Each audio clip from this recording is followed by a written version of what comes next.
Drama serial जिसका नाम बरसख है वो बनाया गया है और इसमें फहाशी, अरियानी, वल्गैरिटी और गलत काम, हमजिन्स परस्ती को दिखाया गया है कि कैसे करना है, ऐसा होता है, ये आम सी चीज है। इस पर हुकूमत पाकिस्तान ने अपना मौकिफ दिया है। जी हाँ, मैं बात कर रही हूँ पैमरा के हवाले से। वो मौकिफ भी आपको सुनाएंगे कि वो मौकिफ क्या है और आप हैरान होंगे उस मौकिफ को सुन के, क्योंकि मैं भी बड़ी हैरान हुई थी। इसके बाद इस ड्रामे को बनाने वाले आसिम अब्बास साहब, जो कि डायरेक्टर भी हैं और राइटर भी हैं, उन्होंने इस मौकिफ का बड़ा खूबसूरत एक और जवाब दिया है। उस जवाब को सुन के आपको हैरानगी नहीं, आपको शदीद गुस्सा आएगा। वो क्या जवाब है वो भी आपको आगे चलकर मैं बताती हूँ। एक ड्रामा बहुत ज्यादा आजकल नजर आ रहा है जिसका नाम है बरसख।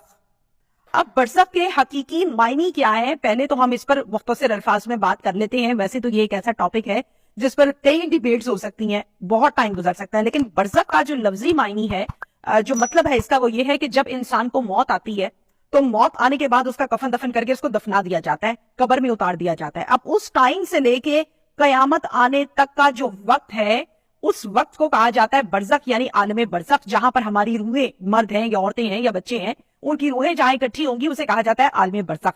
अब आलमे बरसख में इंसान अच्छे काम करके गया है तो उसने वहां पर जो है नेकियां करके गया है तो वो उसके साथ अच्छा सलूक होगा, और अगर वो बुरे काम करके गया तो उस पर कब्र का अजाब होगा, और एटसेट्रा। बहुत सारी इसमें लंबी चौड़ी डिबेट है। जी जिंदगी एक इंडियन प्रोडक्शन के तौर पर काम किया जाता है। इसी तरह Z5 की हम बात करें, वो भी इंडियन प्रोडक्शन है, वहां पर काम किया जाता है, जहां पर इस ड्रामा जिसका नाम बरसख है इसको ऑन एयर किया गया है। इस ड्रामा के जो डायरेक्टर और राइटर हैं इनका नाम है आसिम अब्बास। इस ड्रामे की डिटेल्स कुछ इस तरह से हैं कि इस ड्रामे को पाकिस्तान में बनाया गया है, इसका हिदायतकार पाकिस्तान से है, इसका डायरेक्टर पाकिस्तानी है, इसका प्रोड्यूसर पाकिस्तानी है, इसके कैमरामैन पाकिस्तानी है, इसके एक्टर और एक्ट्रेस भी पाकिस्तानी है। और अब मैं जो नाम लेने जा रही हूं वो सुनकर आप सब लोग हैरान और परेशान होंगे कि मेन किरदार जो इस ड्रामा के हैं वो है जनाब सनम सईद, जिसको आप तमाम लोग बहुत पसंद करते हैं, और फवाद खान, जिसको बहुत पसंद किया जाता है। ये दोनों मेन किरदार हैं, कैरेक्टर्स हैं इस कहानी के, जिन्होंने इसमें काम किया है। आपको याद होगा 2012 में 2012 इसमें एक ड्रामा था जो बहुत पसंद किया गया था, जिसमें इनकी जोड़ी भी बहुत हिट हुई थी और लोग इंतजार कर रहे थे कि ये सेम जोड़ी दोबारा किस ड्रामे में आती है। इस चीज का इंतजार भी था लोगों को। उस ड्रामे का नाम था, जो कि 2012 में बड़ा हिट हुआ था, जिंदगी गुलजार है। यकीनन आप लोग काफी हद तक पहुंच चुके होंगे कि जिस टॉपिक पर और जिस ड्रामा पर मैं बात कर रही हूँ, ये बहुत पॉपुलर ड्रामा था, लोग पसंद करते थे इस जोड़ी को, और अब इस जोड़ी ने फिर से एक नए ड्रामे में काम किया जिसका नाम है बरसख। अब बरसख में क्या दिखाया गया है, हम देखते हैं रिश्ते नहीं हो रहे लड़कियों के पाकिस्तान में ड्रामे की स्टोरी है। बाप फौत हो गया, यतीम बच्ची है, कहानी की स्टोरी है, ड्रामा की स्टोरी है। माँ बहुत सख्त है, सौतेली माँ है, ड्रामा की स्टोरी है। यस, रियलिटी ये होता है, वो दिखाया जाता है ड्रामा में।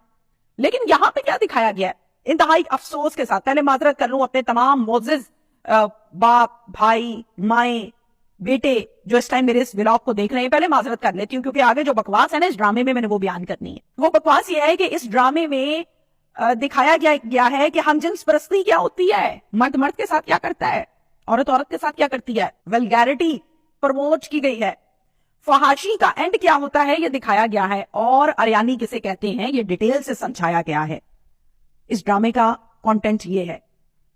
अब मैं आपको बताऊं कि एक ऑर्गेनाइजेशन है जिसको पूरी दुनिया से फंडिंग की जाती है, जो फहाशी को प्रमोट करने का ठेका ले रखा है, जिसने जो बेगैरती दिखाती है कि किस तरह से नई नस्ल को बहकाना है, खराब करना है, वो दिखाती है। उसे कहा क्या जाता है, उसे कहते हैं LGBT। अब मैं आपको कंप्लीट वर्ड के तरीके से समझाती हूँ, नाम से समझाती हूँ कि ये क्या है, क्योंकि बहुत से लोगों को इस तरह LGBT से समझ नहीं आएगा। और मैं खुद भी हैरान थी जब मैंने इस पर रिसर्च की, जब मेरी टीम ने इस पर रिसर्च की कि वो क्या रहा है। LGBT से बनता है जनाब lesbian, gay, bisexual and transgender. इनको पूरी दुनिया से फंडिंग होती है। ये फहाशी, अरियानी, बेहूदगी, हमजिन्स परस्ती और वल्गैरिटी को प्रमोट करते हैं। अरियानी क्या होता है और अरियानी को किस तरह से प्रमोट करना है, और वो बच्चा जो भी आंखें खोल रहा है, टीवी लगाएगा या सोशल मीडिया को यूज करेगा, वो देखेगा कि बच्चा बच्चे के साथ गलत काम कैसे करता है, इसे कहते हैं प्रमोट करना। लड़का लड़के के साथ गलत कारी कर रहा है, जिसका ना दुनिया में कोई कॉन्सेप्ट है, ना दीन में कॉन्सेप्ट है, ना मौत के बाद कोई कॉन्सेप्ट है, वो दिखाया जा रहा है, यानी शैतानियत। अब हम आ जाते हैं फवाद खान और सनम सईद के ऊपर। नो डाउट फवाद खान एक बड़ा नाम है, सनम सईद एक बड़ा नाम है, लोग इनको पसंद करते हैं, लाखों करोड़ों में इनके فینس ہیں جو ان کو پسند کرتے ہیں, ان کو دیکھنا چاہتے ہیں. اب یہ بھاری ذمہ داری عائد ہوتی تھی فواد خان اور سنم سعید کے اوپر کہ وہ پیسے لے کر کیا بنا رہے ہیں. وہ پیسے لے کر کچھ ایسا بناتے جسے پاکستان کی عزت ہوتی, وہ پیسے لے کے کچھ ایسا بناتے کہ حالات پہلے سے بہتر ہوتے, وہ پیسے لے کے کچھ ایسا بناتے جو اس لیے موجودہ صورتحال ہے تو پاکستانیوں کا بھی بھلا ہو جاتا اور جیبوں میں ان کے بھی نوٹ آ جاتے. اب ہم تھوڑا سا نام پر بات کر لیتے ہیں کہ برزخ جو نام اس ڈرامے کا رکھا گیا, اس کی میننگ میں نے آپ کو اس ویلاگ کے آغاز میں بتائے کہ برزخ کسے کہتے ہیں. برزخ کے معنی کیا ہے؟ کہاں فحاشی, کہاں ہم جنس پرستی, کہاں اریانی, کہاں بے غیرتی, کہاں بکواسیات, اور کہاں برزخ. کوئی نام میچ ہوتا آپ کو نظر آتا ہے, ایک کا رخ مشرق کو ہے دوسرے کا شمال کو ہے, کوئی سسٹم نہیں ہے, میچنگ ہی کوئی نہیں ہے. تو ڈائریکٹر صاحب نے پتہ نہیں اس کو دیکھا ہی نہیں کہ اس کا میچنگ ہو رہی ہے یا نہیں ہو رہی ہے, ہونی چاہیے تھی یا نہیں ہونی چاہیے تھی, اور سونے پہ سہاگا کسی اور نے بھی نہیں دیکھا, بس دیکھا کہ اندر اچھے طریقے سے گندگی بھر دی گئی ہے, چلو جی اب اس کو بیچ ڈالو. پیمرا کی طرف سے ایک بیان آیا ہے, ایک سٹیٹمنٹ آئی ہے جس میں مختصر الفاظ یہ ہیں, یہ بتایا گیا ہے پیمرا کی جانب سے کہ ہم اس میں کچھ نہیں کر سکتے, یہ ہماری ڈومین میں نہیں آتا. رائٹس, آپ اس میں کچھ نہیں کر سکتے, یہ آپ کی ڈومین میں نہیں آتا. 100% یو آر رائٹ. کیا آپ فواد خان, سنم سعید اور اس ڈراما سے ریلیٹڈ تمام لوگ جنہوں نے اس میں کہیں نہ کہیں اپنا کردار ادا کیا ایز ایکٹر یا ایکٹریس یا ایز اے ڈائریکٹر یا ایز اے پروڈیوسر, ان کو بھی نہیں پوچھا جا سکتا؟ یہاں پر آپ اگر کسی بھی سیاستدان جس پر پابندی ہو اس کا نام لے لیا جائے, تصویر دکھا دی جائے, تو فوراً پیمرا کا اتنا لمبا نوٹس آتا ہے, اتنا لمبا, جس کو پڑھتے ہوئے 10 منٹ لگتے ہیں, اور کسی وکیل کی رہنمائی چاہیے ہوتی ہے کہ بھائی اس کا مطلب بھی بتا دو اس میں لکھا کیا. لیکن اس میں پیمرا نے یہ کہا ہے کہ ہم کچھ نہیں کر سکتے, یہ ہماری ڈومین میں نہیں آتا. کوئی بھی چیز کو جب بنایا جاتا ہے نا پروڈکشن ہاؤس میں, گانا ہے, کسی گانے کو پکچرائز کیا گیا, کسی ڈراما کو بنایا گیا, کسی اسکرپٹ کو لکھا گیا, تو اس کا مطلب یہ ہوتا ہے کہ اس چیز کو پروموٹ کرنا. اب ان ڈراموں کو بنانا اور اس میں اس طرح سے کام دکھانا, غلط کاری دکھانا, اس کا مطلب یہ ہے کہ آپ اس کام کو پروموٹ کر رہے ہیں کہ آپ لوگ اپنے ذہن میں یہ بات مان لیں کہ یہ ہونا ہے پاکستان میں. اب لوگوں نے عاصم عباس صاحب کو شدید تنقید کا نشانہ بنایا ہے کہ یہ آپ نے کیا تیار کر کے دیا ہے, کیا بنا رہے ہیں, آپ کو شرم نہیں آئی, اور واٹ ایور.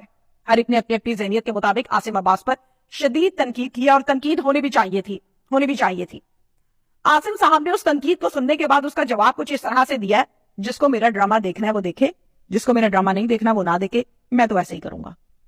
مجھے جو بہتر لگتا ہے میں وہ کام کروں گا, جو مجھے بہتر نہیں لگتا وہ میں کام نہیں کروں گا. بھائی مجھے تو ایسا لگتا ہے کہ آپ کو کچھ بھی بہتر نہیں لگتا, آپ کو سارا کچھ لگتا ہے بالکل ٹھیک ہے, پرفیکٹ ہے. ایسا نہ ہو کسی دن کہ ہم یہ بیٹھے دیکھ رہے ہوں کہ یہاں پر 7 چکر بھی لگا رہے ہیں لوگ اور شادیاں بھی ہو رہی ہیں. جی یہ بھی ایک رسم بن گئی ہے. بچوں کو یہ سکھانا ہے نماز پڑھ لو, بچوں کو یہ سکھانا ہے ماں باپ کی عزت کرو, بڑوں کی عزت کرو. بچے کو یہ نہیں بتانا کہ بیٹا ماں باپ کے کمرے میں کان لگاتے سنو اندر سے کیا آوازیں آتی ہے آدھی رات کو. اس ڈرامے میں تو یہ دکھایا گیا, جوان لڑکا جوان لڑکے کے ساتھ کیا کر رہا ہے, کانسیپٹ ہی کوئی نہیں ہے, یہ دکھایا جا رہا ہے. تو بڑے خوفناک نتائج آئیں گے اس قسم کی حرکات و سکنات کے. Thank you.